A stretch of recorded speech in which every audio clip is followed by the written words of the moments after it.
Evangelio de hoy, sábado 4 de febrero del 2023. Primera lectura. Lectura de la carta a los Hebreos, capítulo 13, versículos del 15 al 17 y del 20 al 21. Hermanos, ofrezcamos continuamente a Dios, por medio de Jesucristo, el sacrificio de alabanza, es decir, el homenaje de los labios que bendicen su nombre. No se olviden nunca de practicar la generosidad y de compartir con los demás los bienes de ustedes, porque estos son los sacrificios que agradan a Dios. Obedezcan con docilidad a sus pastores, pues ellos se desvelan por ustedes, sabiendo que tienen que rendir cuentas a Dios. Así podrán ellos trabajar con alegría y sin quejarse, pues lo contrario no sería para ustedes de ningún provecho.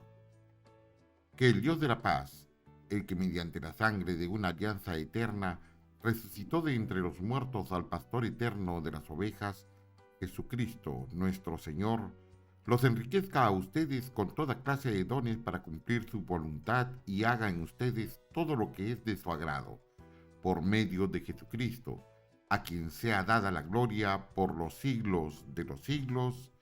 Amén. Palabra de Dios, te alabamos, Señor. Salmo responsorial. El Señor es mi pastor, nada me faltará. El Señor es mi pastor, nada me falta. En verdes praderas me hace recostar, y hacia fuentes tranquilas me conduce para reparar mis fuerzas. El Señor es mi pastor, nada me faltará. Por ser un Dios fiel a sus promesas, me guía por el sendero recto. Así, aunque camine por cañadas oscuras, nada temo, porque tú estás conmigo. Tu vara y tu cayado me dan seguridad. El Señor es mi pastor, nada me faltará. Tú mismo me preparas la mesa, a despecho de mis adversarios. Me unges la cabeza con perfume y llenas mi copa hasta los bordes. El Señor es mi pastor, nada me faltará. Tu bondad y tu misericordia me acompañarán todos los días de mi vida, y viviré en la casa del Señor por años sin término. El Señor es mi pastor, nada me faltará. Lectura del Santo Evangelio según San Marcos, capítulo 6, versículos del 30 al 34. En aquel tiempo, los apóstoles volvieron a reunirse con Jesús y le contaron todo lo que habían hecho y enseñado. Entonces él les dijo: vengan conmigo a un lugar solitario, para que descansen un poco. Porque eran tantos los que iban y venían que no les dejaban tiempo ni para comer. Jesús y sus apóstoles se dirigieron en una barca hacia un lugar apartado y tranquilo. La gente los vio irse y los reconoció. Entonces de todos los poblados fueron corriendo por tierra a aquel sitio y se les adelantaron. Cuando Jesús desembarcó, vio una numerosa multitud que lo estaba esperando y se compadeció de ellos, porque andaban como ovejas sin pastor, y se puso a enseñarles muchas cosas. Palabra del Señor, gloria a ti, Señor Jesús. Cristo los ama, María también, amados hermanos. ¿Cómo no sentirse seguro ante la delicadeza, la sensibilidad que muestra el Señor? No es solo con el pueblo, con los pobres, con la muchedumbre que lo sigue, sino con sus mismos discípulos. ¿Qué diferencia podemos percibir en su trato empático, cortés, comprensivo, que no vemos frecuentemente en quienes tienen la misión de gobernar y dirigir empresas, equipos y naciones? Por lo general, todos andamos tan preocupados y comprometidos con alcanzar nuestras metas que no tenemos tiempo para simpatizar con quienes con nosotros trabajan para lograr el mismo objetivo. El detalle nos parece enternecedor y revela el gran corazón de Jesús. Los hombres aquellos vuelven de la misión a la que habían sido enviados y empiezan a rendir sus informes. Podemos imaginar el entusiasmo con el que cada quien contaba lo que habían vivido, pero también el cansancio que reflejaban en sus caras. El Señor sabe lo urgente que es la tarea, pero al mismo tiempo conoce que los tiempos de Dios no son los mismos que los nuestros. Las prioridades son distintas, y si bien hay que trabajar, no hay que estresarse, como conviene al sistema en el que vivimos, en el que con tal de acumular dejamos hasta de comer. El Señor y sus discípulos tenían dificultades para controlar al gentío, pero no porque algunos de uno u otro lado buscaran sacar provecho y enriquecerse, sino porque todos buscaban esperanzas y consuelo. Tal es la avidez que despiertan las palabras de Jesús. Sí, es verdad, no podía comer a causa de la gente y sus súplicas, pero esto es muy distinto a dejarlo todo por no perder la oportunidad de incrementar nuestras riquezas. No se trata de aprovechar la ocasión, sino de atender a las necesidades de los desvalidos, de los menos favorecidos. Jesús comprende el agotamiento de sus discípulos y les propone merecidamente salir de allí, porque es necesario apartarse, reflexionar, orar y oxigenarse. Esto nos debe poner en alerta respecto a aquella premura que a veces solemos sentir, que pretende impulsarnos más allá de nuestras posibilidades.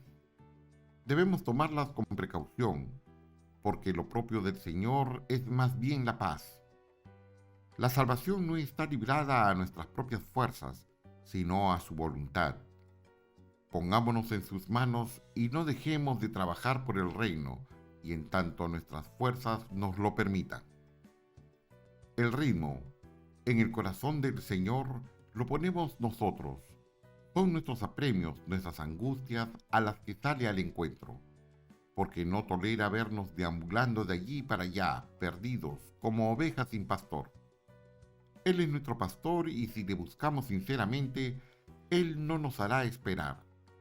Su corazón infinitamente misericordioso está por encima de todo cálculo y antes de cualquier otra consideración. Por eso se dice a menudo que la oración es nuestra fortaleza y la debilidad de Dios.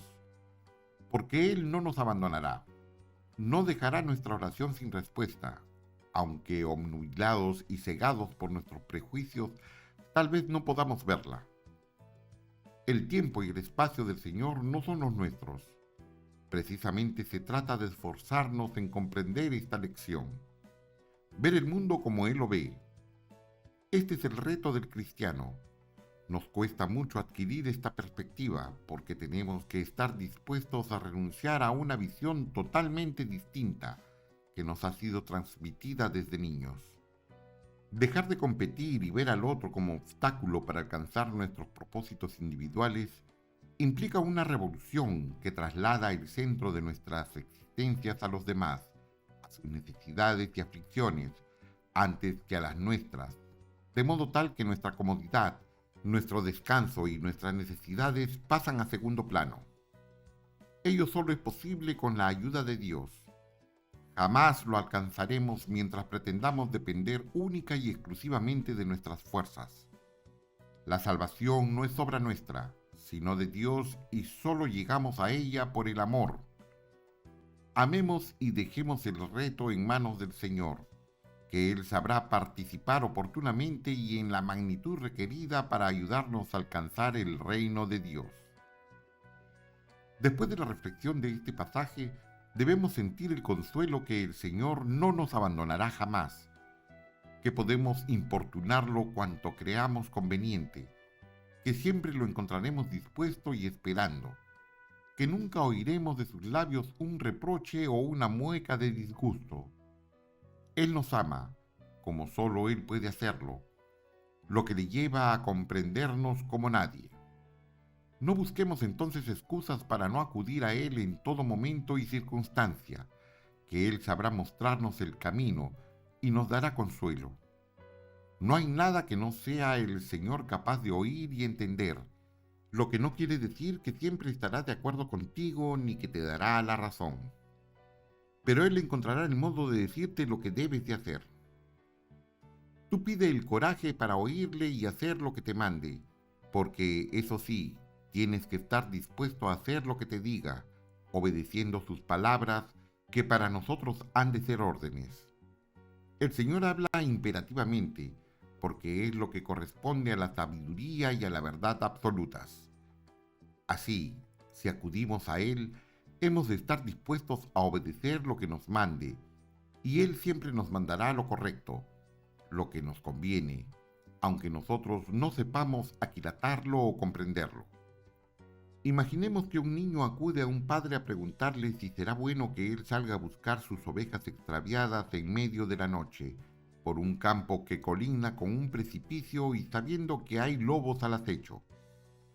El buen padre le dirá lo que debe de hacer, con autoridad, y si es preciso lo acompañará.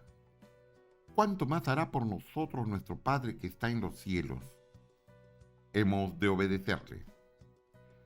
Padre Santo, que aprendamos a manejar con sabiduría y audacia la tensión existente entre la misión y el descanso.